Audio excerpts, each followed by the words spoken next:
Ici, Londres. Les Français parlent au français. People of Western Europe. A landing was made this morning on the coast of France by troops of the Allied Expeditionary Force.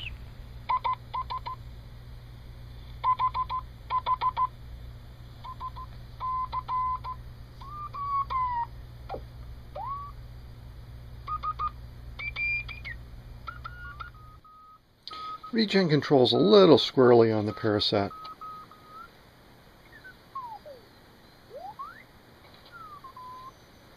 As you can hear, it also pulls the signal. Tuning, of course, is a little fast.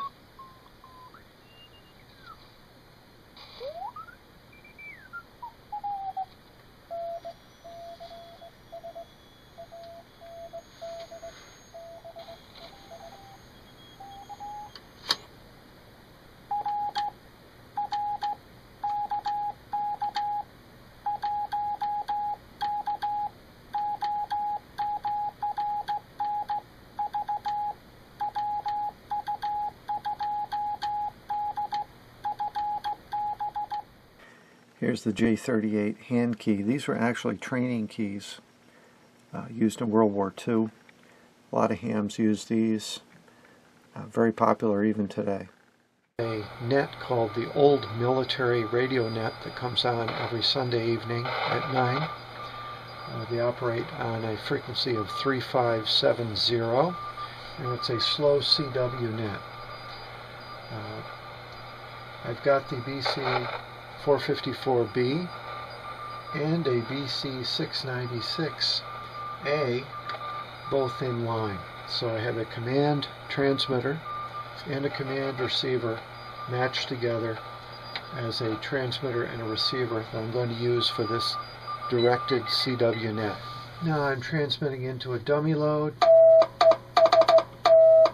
with the BC 696, and you can hear the receiver acts as a side tone, putting out about 40 watts with the BC 696 transmitter. Okay, we're going to use the BC 454B. It's 8 p.m. on a Saturday night. There's a little bit of static in the background, obviously a storm moving across the country. I have it hooked up to a antenna that's in the backyard, and we're going to tune from 3 to 6 megahertz. We'll take our time and try to identify some of the signals that we'd hear. A couple of shortwave stations in the low 3 megahertz region. Here's around 3.3. We'll be hearing the CHU time signal pretty quick here. Coordonnées 0 heure, 5 minutes, 0 hours, 5 minutes.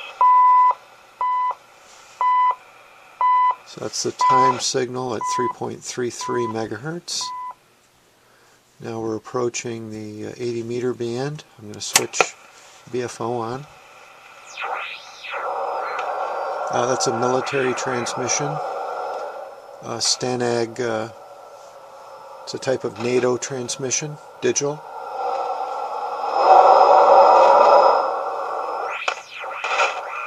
A couple of them.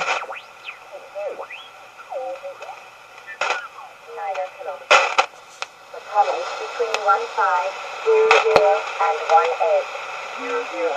Cloud, feeling broken at 2,200 feet.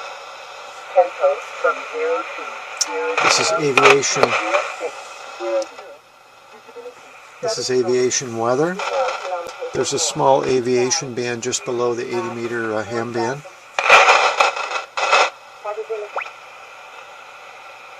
Now we should start hearing some code signals.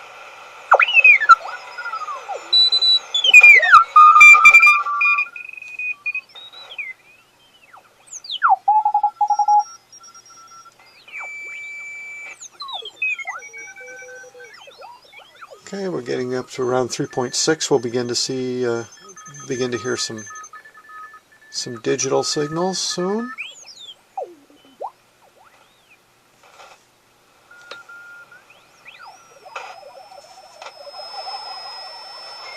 Here's some NFSK.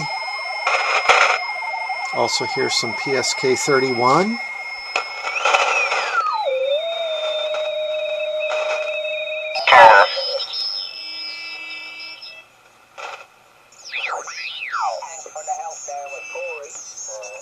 definitely get some juice there now, for sure.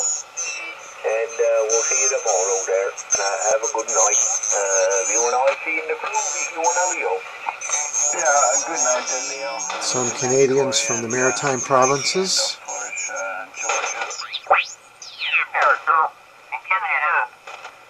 Compared to the one twice. And here's some AM. Calling CQ. This is W2XR. Calling CQ. Hello, CQ. Left from here. It would be 1 hour and 58 minutes. But More AM activity. I'm going to be.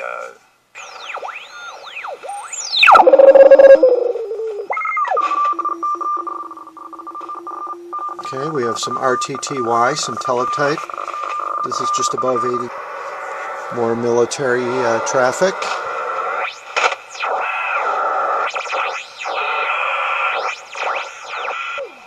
Okay, we're getting a little bit of AM up near the 60 meter band. 10 qubits. 7 to me. This is...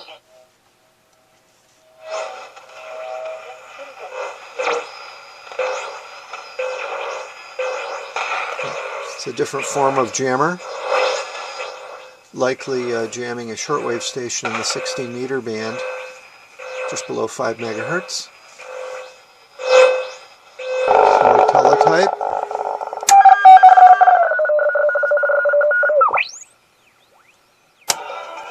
Now we are not picking up WWV at 5 megahertz, it's too early. That would come in around 5 later in the evening.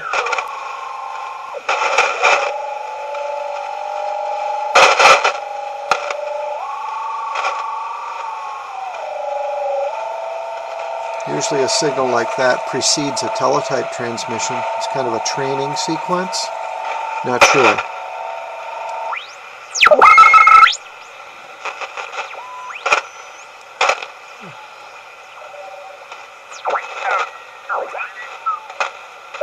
Broken at 600 feet. Temperature 7. This is another aviation band. Thank you, 0012, flight level 330, estimate of Volby 0030, next of next, New Thank you. There, thank you. This is New York control for... Cactus 8640, good. He's controlling aircraft that are coming over the Atlantic. Estimate G 0051, Volby is next, fuel 17.0. Approaching 76.5 degrees west. Contact Jacksonville on frequency 135.05. Go ahead. Now we're getting close to the 49 meter band.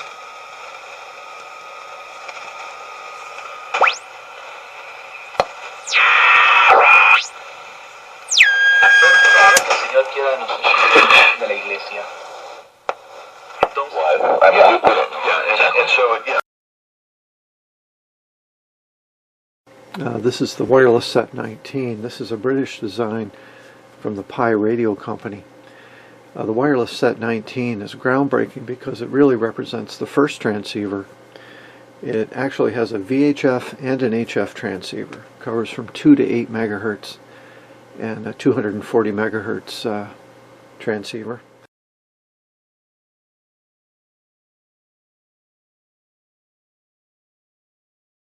We wanted to net this signal. We want to get on his frequency. We go to RT, we press the net button,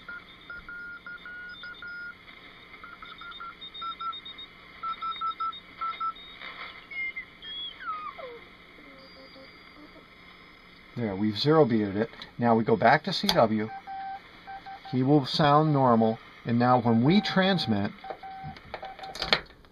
we will be exactly on his frequency. So this is how the transceiver is netted. This is the Collins Arc II. It's a late war World War II design. It's a full transceiver. This is actually Collins' first transceiver design. Famous transceivers like the KWM-2 would come out of this design. Let me turn on the dynamotor so you can see what this thing must have sounded like.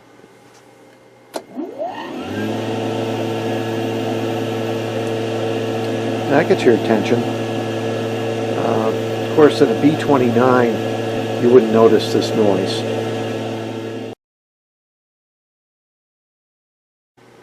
This setup is from a kind of like a Sherman tank setup. Everything is heavy construction. The receiver on the left was actually the first receiver I ever used as a novice. A guy dropped one off at the house. He had been a novice and passed it down to me. Covered only 80 meters, 2 to 6 megahertz.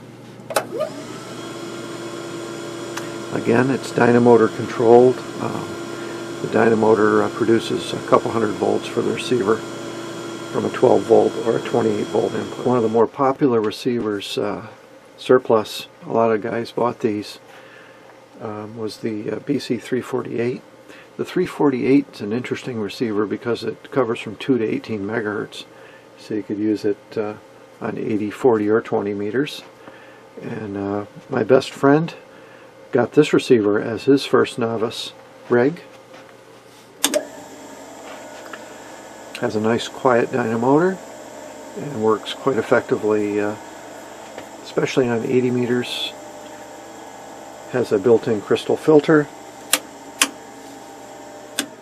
Hammerland Super Pro, this guy was also militarized and as the BC779, and this was another high-end receiver, actually a 1930s technology, but used extensively during World War II.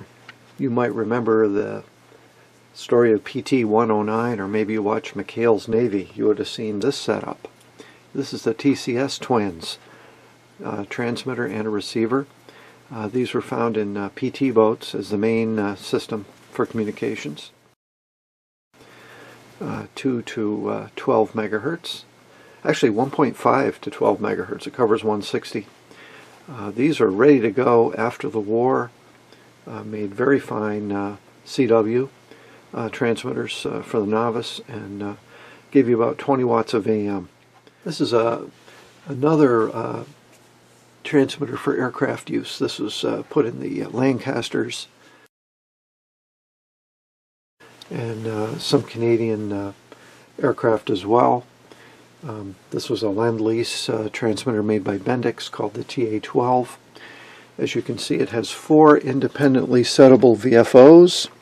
You can set it up for 4 channels, and again the pilot could access any one of those 4 channels from the cockpit. Okay, here's the Bendix transmitter.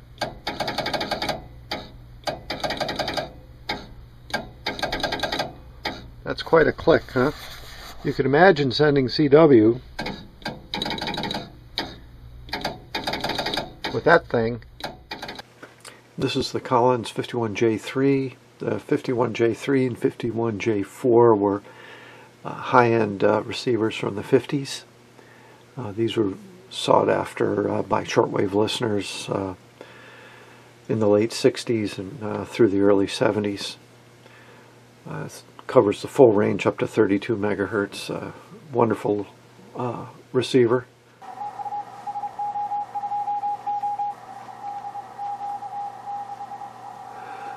And this is the R390A. This is kind of the king of the receivers. A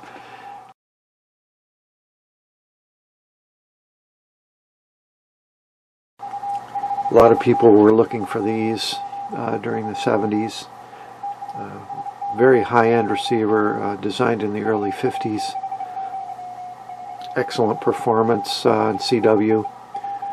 And if you use it with a sideband converter, it works very well. This is the ART-13, a very popular transmitter. It's in the 100 to 120 watt AM class. Also transmits CW. Makes a lot of noise when you're sending CW. It clunks a lot with a giant relay inside. Very practical for AM use even today. Probably the most popular AM transmitter that people put on the air as far as surplus goes. One feature of this radio is called auto-tune. Auto-tune allows it to be set up completely on different bands, different channels with antenna tuning, and it has a mechanical memory system. So when the pilot would change a small control box in the cockpit, the transmitter would reconfigure itself to the new band with the new antenna tuning. Watch the auto-tune work.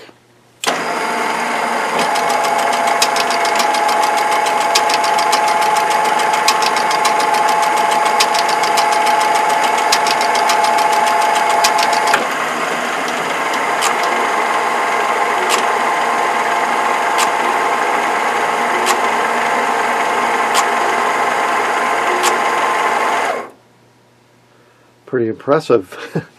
And it's got 12 memory positions. Really interesting transmitter.